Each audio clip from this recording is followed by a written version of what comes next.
और चलिए अब खबर दिल्ली से है। दरअसल आरक्षण पर नए सिरे से बीजेपी नैरेटिव सेट कर रही है।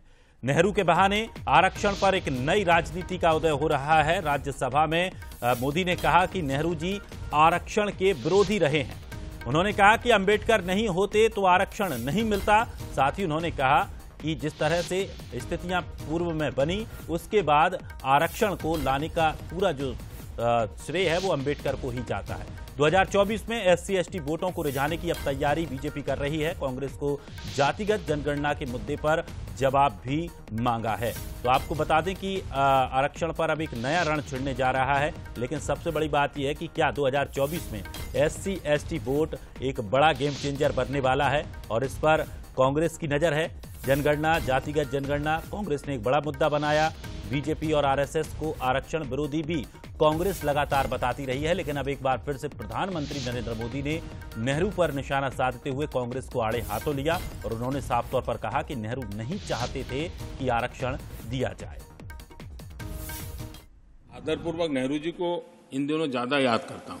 अब देखिए, एक बार नेहरू जी ने एक चिट्ठी लिखी थी और ये चिट्ठी मुख्यमंत्रियों को लिखी थी। मैं किसी भी आरक्षण को पसंद नहीं करता, और खासकर नौकरी में आरक्षण तो कतई नहीं। नेहरू जी कहते थे अगर SC, ST, OBC को नौकरियों में आरक्षण मिला तो सरकारी काम का स्तर गिर जाएगा। नेहरू जी ने जो कहा वो कांग्रेस के लिए हमेशा से पत्थर की लकीर होता है। तो आरक्षण पर नया रण तो छिड़ गया है, लेकिन सबसे बड़ा सवाल यही है कि 2024 में क्या SC/ST वोट एक बड़ा गेम चेंजर बन रहा है, क्योंकि इस पर नजर सभी की है। कांग्रेस की भी नजर पूरी तरह से है, क्योंकि जातिगत जनगणना को कांग्रेस ने एक बड़ा मुद्दा बनाया है और लगातार वो इसकी मांग भी करती रही है।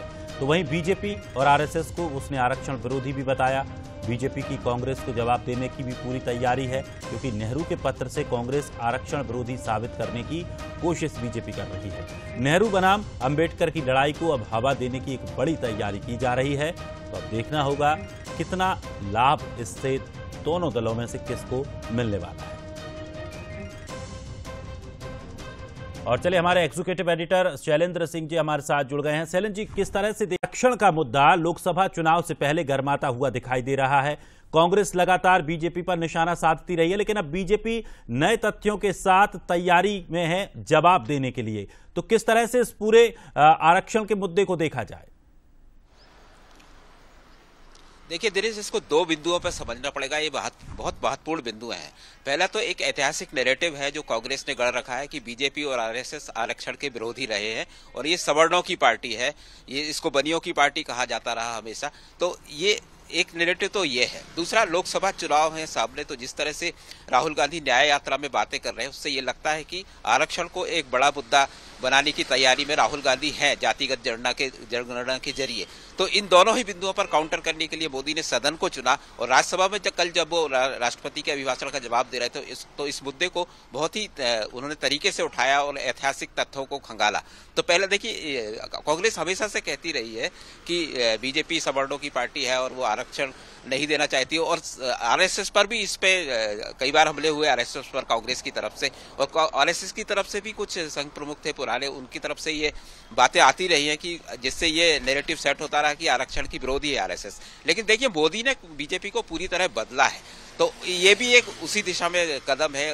उसको वो इस नैरेटिव को चेंज करना चाहते हैं और सदन का उन्होंने उपयोग किया। और राहुल गांधी जो कि जातिगत जनगणना को लेकर बड़ा मुद्दा बनाना चाहते हैं 24 में, तो कुल मिलाकर SC/ST वोट ही पूरी इस लड़ाई की जड़ में है। क्योंकि आप देखिए कि राज्यों में अलग अलग नैरेटिव सेट हो सकते हैं, लेकिन जब SC और ST की बात आती है, आरक्षण की बात आती है, तो ये मुद्दा पूरे भारत में अखिल भारतीय मुद्दा बन जाता है।